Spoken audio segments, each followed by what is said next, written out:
इतना ही नहीं, इतिहास के पन्नों में कुछ अहम मालूमात ये भी मिलती है कि छत्रपति शिवाजी महाराज की कैबिनेट में कई सारे मुस्लिम मिनिस्टर्स हुआ करते थे, लेकिन अफसोस शिवाजी महाराज को मानने वाले नरेंद्र मोदी की कैबिनेट में आज एक भी मुसलमान मंत्री नहीं है कि नरेंद्र मोदी की माफी आने वाले चुनाव में काम आएगी या नहीं आएगी।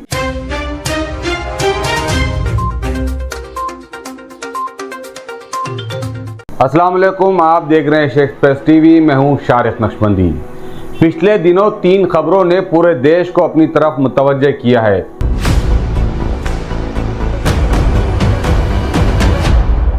बिलखुसूस महाराष्ट्र की 2 खबरें, जिनमें छत्रपति शिवाजी महाराज के पुतले का गिर जाना और कल्याण जा रही ट्रेन में एक बुजुर्ग मुस्लिम शख्स की बेतहाशा पिटाई, और तीसरी खबर मणिपुर से आई जो पिछले 1.5 साल से जल रहा था, लेकिन 1 माह की खामोशी के बाद पिछले रोज दोबारा वहां पर तशद्दुद शुरू हो गया, जिसकी वजह से 2 लोगों की मौत हुई है।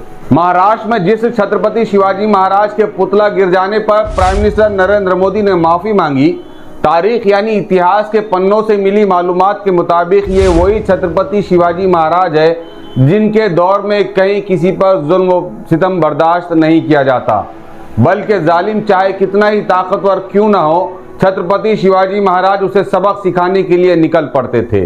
इतना ही नहीं, इतिहास के पन्नों में कुछ अहम मालूमात ये भी मिलती है कि छत्रपति शिवाजी महाराज की कैबिनेट में कई सारे मुस्लिम मिनिस्टर्स हुआ करते थे, लेकिन अफसोस शिवाजी महाराज को मानने वाले नरेंद्र मोदी की कैबिनेट में आज एक भी मुसलमान मंत्री नहीं है।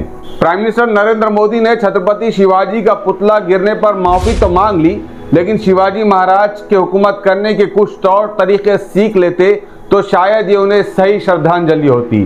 दरअसल महाराष्ट्र में आइंदा 2 माह में चुनाव होने जा रहे हैं। इन 2 महीनों में काफी सियासी उतार चढ़ाव देखने को मिल सकते हैं। सिंधुदुर्ग में शिवाजी महाराज का पुतला गिर जाने से इन दिनों महाराष्ट्र की सियासत में बीजेपी और शिंदे बैकफुट पर नजर आ रही है, जबकि इस मुद्दे को गरमाने और इसे इसका सियासी फायदा हासिल करने में महाविकास आघाड़ी बिलखुसूस शिवसेना कामयाब होती नजर आ रही है। आपको बता दें कि महाराष्ट्र में शिवाजी महाराज को बहुत ज़्यादा अहमियत दी जाती है और यहाँ की अवाम बिलखुसूस मराठा बिरादरी छत्रपति शिवाजी महाराज की बेइज्जती बर्दाश्त नहीं कर सकती। सिंधुदुर्ग में सिर्फ 8 माह पहले बिठाई गई मूर्ति का अचानक गिर जाना महाराष्ट्र में करप्शन और बदउनवानी को दर्शाता है कि किस कदर नाकिस और बोगस काम के जरिए इस मूर्ति को बिठाया गया था, जबकि इसकी आड़ में तकरीबन 3600 करोड़ रुपए का खर्च किया गया। महाविकास आघाड़ी ने इस पूरे मामले को इस कदर जोश और खरोश से उठाया कि नरेंद्र मोदी को माफी मांगनी पड़ी, लेकिन ये वही छत्रपति शिवाजी महाराज के भक्त नरेंद्र मोदी है जिनके दौरे इख्तिदार में पिछले 1.5 साल से मणिपुर जल रहा है। अब तक 240 से ज्यादा लोग मारे जा चुके हैं, 65,000 से ज्यादा लोग बेघर हो चुके हैं और हजारों लोग जख्मी हैं। इतना ही नहीं, बल्कि कश्मीर से लेकर कन्याकुमारी तक, हरियाणा हो, मध्य प्रदेश हो, महाराष्ट्र में हो, कई सारे इलाकों में मुस्लिम नौजवानों को की मॉब लिंचिंग की जा रही है। चाहे ट्रेन हो या बाजार हो, हर जगह घेर कर गौरक्षा के नाम पर मुस्लिम नौजवानों की पिटाई की जा रही है। इतनी पिटाई की जा रही है कि उनकी जान चली जा रही है।